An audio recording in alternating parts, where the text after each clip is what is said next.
Анам көз алдымда дүние салды. Соңғы рет дем алғандағы дыбысын ешқашан ұмытпаймын. Өңешінен шыққан әлсіз күрсініс, көзінде үмітсіздік, мені құшақтап үлгермеген қолы. Әкем болса баяғыда жоғалған, бізді тастап кеткен. Есімде тек түрі көмескі суретте ғана қалған. Осылайша мен 17 жасымда тол жетім болдым. Сол кезде мені құтқарған әпкем Самал. Менің үйіме кел, Қарлығаш, сен енді жалғыз емессің, деді ол. Самалдың үйіне көшіп келдім. Ол бәріне үлгеріп жүрген бала шағалы, күйеуімен тату бақуатты әйел. Ал күйеуі Марат жездем. Менің болашағымды күйреткен адам. Басында ол маған жай ғана қамқорлық танытты. Сабаққа барды, кітап сатып әперетін, кейде ұзақ сөйлесетінбіз. Бірақ уақыт өте келе мен оның жанарынан қауіп көре бастадым. Ол маған еркек ретінде қарай бастады. Ал мен жетім едім, жылылыққа зәру едім. Адал махаббатқа емес, жан жылуына шөлдеген қыз едім. Сол жылы жазда Самал ауылға анамыздың туыстарына барып келемін деп бірнеше күнге кеткен.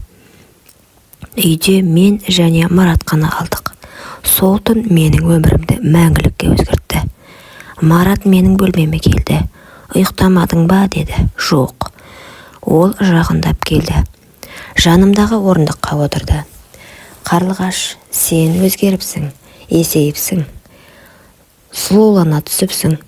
Сол сөзден кейін ғана өзімнің қыз емес екенімді сездім. Әйел болып кеткенімді. Мен 18 жыл бойы сақтаған асылымды әпкемнің күйеуіне беріп қойдым. Бұл махаббат емес еді, бұл жара. Самал әпкем ауылға кеткен күнде кешінде менің жүрегім мазасыз соқты. Үйде тым-тырыс, теледидар фонында жүріп тұр. Ас үйде біреу ыдыс жуып жатқандай. Марат, жүрегім дүрсілдеп бөлмемде отырмын. Есігім жартылай ашық. Неге екенін білмеймін, жаппадым. Әлде жаппауды қаладым ба? Бір сәтте есік толық ашылды. Ұйықтамадың ба, деді ол. Жоқ, дедім. Даусым дірілдеп шықты. Ол ішке кірді. Марат, әпкемнің күйеуі. Мені бала кезінен білетін адам. Бірақ бүгін ол маған бөтен сияқты. Саған жалғыздық қиын ғой, деді. Мені де мазасыздық жібермей тұр. Үнсізбін, қолым көрпешенің шетінде. Ол жақындап келіп қолымды ұстады. Тоқташы, деді ақырын. Бірақ даусымда сенім жоқ еді. Ол менің саусақтарымды сүйді. Егер қаламасаң айт, тек бір рет болсын, мені де тыңдашы. Сол сәтте мен қарсы келмедім. Құшақтағанда денем қалтырап кетті. Ол менің иығымнан, мойнымнан сүйді. Мен қарсы болым керек еді, бірақ мен қаламадым тоқтауды. Ол мені төсекке жатқызды. Саусағы баяу, ерін ыстық. Менің түнгі көйлегім баяу жылжып ерге түсті. Сен әлі таза ма едің, деді ол. Көзімнен жас шықты. Таң атқанда көрпенің арасында оның қолында жаттым. Бұл жай ғана құпия болып қалу керек, деді ол. Бірақ менің тәнімде, жанымда үндемеді. Тәртең оянғанда жүрегім айнып тұрды. Басым айналды. Қолыммен ішімді ұстадым. Бір түрлі ауыр. Айнаға қарадым. Өңім қашқан. Ас үйге шықтым. Самал әпкем шай құйып отыр екен. Түнімен ұйықтамағансың ба, түрің бозарып кетіпті ғой, деп күлді. Бәлкім бір нәрседен уланған шығармын, деп жауап бердім. Марат та отыр, маған тік қараған жоқ. Қолындағы шайды баяу ұрттап отыр. Менің жүрегім аузыма тығылды. Бәрі біліп қойғандай. Сол күні дәріханадан тест сатып алдым. Жуынатын бөлмеге кіріп есікті кілттеп алдым. Қолым дірілдеп жылап отырдым. 1 минут, 2 минут тестке қарауға жүрегім дауаламады. Бірақ қарадым. Қызылмен жанған 2 жолақ. Тынысым тарылды. Мен жүкті екенімді білдім. Марат жездемнен. Телефонымды қолыма алып жездеме жаздым. Менің ішімде сенің балаң бар. Хабарламаны жібердім де телефонымды өшіріп тастадым. Сол сәттен бастап мен күнә мен баланың арасында қалдым. Сол күні мен өзіме қатты ренжідім. Күнде өтірік өмір сүру, тұншығу. Самал менің бетіме күліп қарайды, ал мен сол күлкінің артында күйіп жатамын. Марат маған жақындамай кетті. Бәрін ұмытып жай ғана болды дегендей. Бірақ мен ұмыта алмадым, ұмытқым келмеді. Кешкі үйге Самал кіргенде мен дәретханада болдым. Келсем, ол қолында күнделігімен отыр. Беті ағарып кеткен. Қарлығаш, мынау не?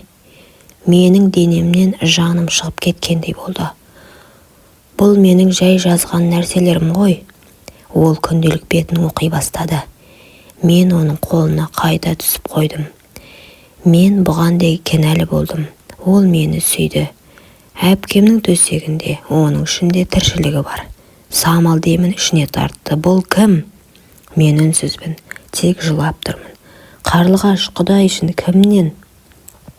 Сол сәтте есіктен Марат кіріп келді. Бізге бір қарап қолындағы сөмкесін жерге түсіріп алды. 3 секундтық үнсіздік. Бәрі түсінікті болды. Самал көзін жездеме аударды. Сен бе? Марат үндемеді. Қолын желкесіне қойып отыра кетті. Сен менің сіңілімді?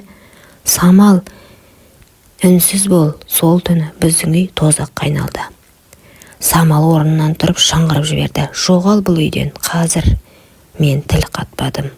Қарлығаш, мен саған ана болдым, ана. Мен сенің бетіңе қарағанда өз баламды ұмытып кететін едім. Ол көз жасын сүртіп, қабырғаға сүйеніп қалды. Марат та үнсіз, бәріміз үнсізбін. Үйде тек үзіліп жылаған дауыстар. Ол саған қалай тиді? Сен қарсы болмадың ба? Неге маған бірден айтпадың? Қорықтың ба? Жауап бере алмадым. Самал ақырын күліп жіберді, бірақ ол күлкі емес еді. Сен одан ләззат алдың ба? Әпкенің төсегінде жатқан адамнан? Бұл сұрақ менің жүрегімді қылышпен шапқандай ауыр тиді. Жат болмадың ба деймін оған? Мен еденге отырып жылап жібердім.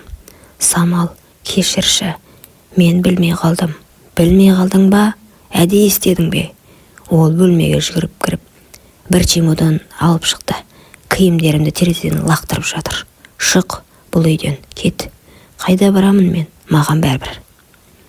Сол сәтте кішкентай ұлы есіктен шығып, мама, не болып жатыр деді. Самал орнынан тоқтап қалды. Балаға қарап басын құшақтап жерге отыра кетті.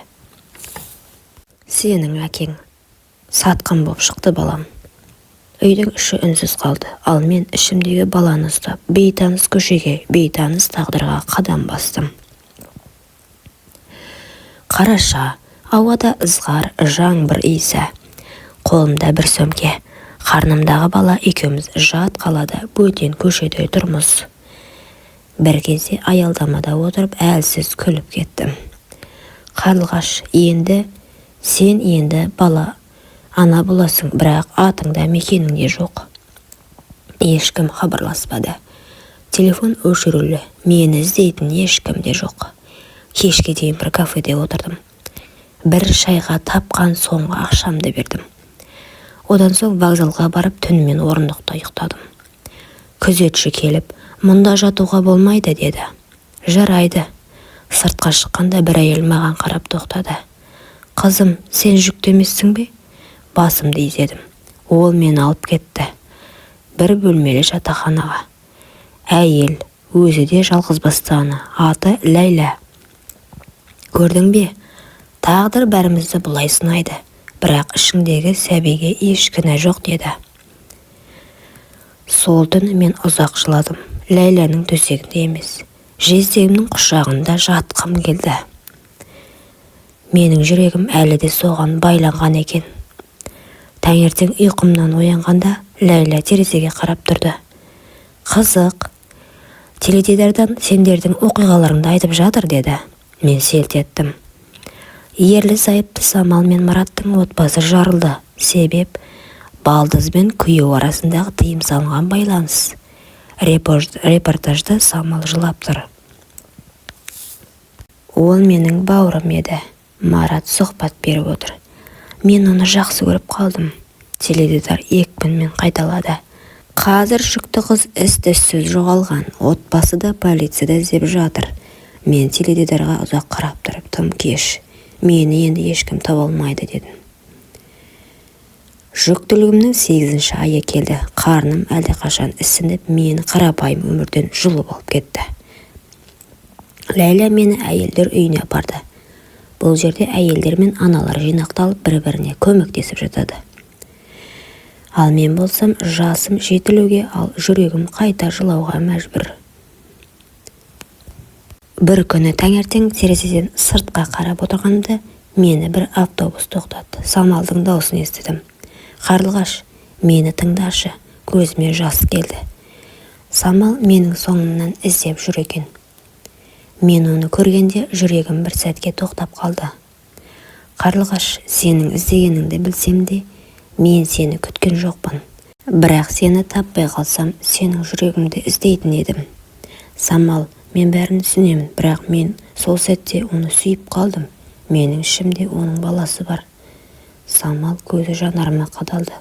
Ол маған бір сәт күдікпен қарап, жүрегі ауырды. Сен оның баласын көтеріп жүрсің. Оны жоюды сұрамаймын, бірақ мен сені түбінде кешірмеймін. Марат мені көріп қалды. Ол жерде тұрып қалды да қасыма тыныс алу қиын болды. Қарлығаш, мен сені сүйгеніме сеніп қалдым. Самал жылап жіберді. Марат, сен мені алып кеттің. Біз бір-бірімізге қаншама жыл болды, бірақ сен менің жанымды бәрін өртеп біттің. Мен жылап тұрдым. Бұл ешқашан жойылмайтын күнә болатын еді. Құрметті оқырман, өмірден алынған шынайы оқиғаларды тыңдағыңыз келсе, менің арнама тіркеліп, лайк, комментарий жазып қолдап кетіңіздер. Арнама тіркелуді ұмытпаңыздар. Келесі кездескенше.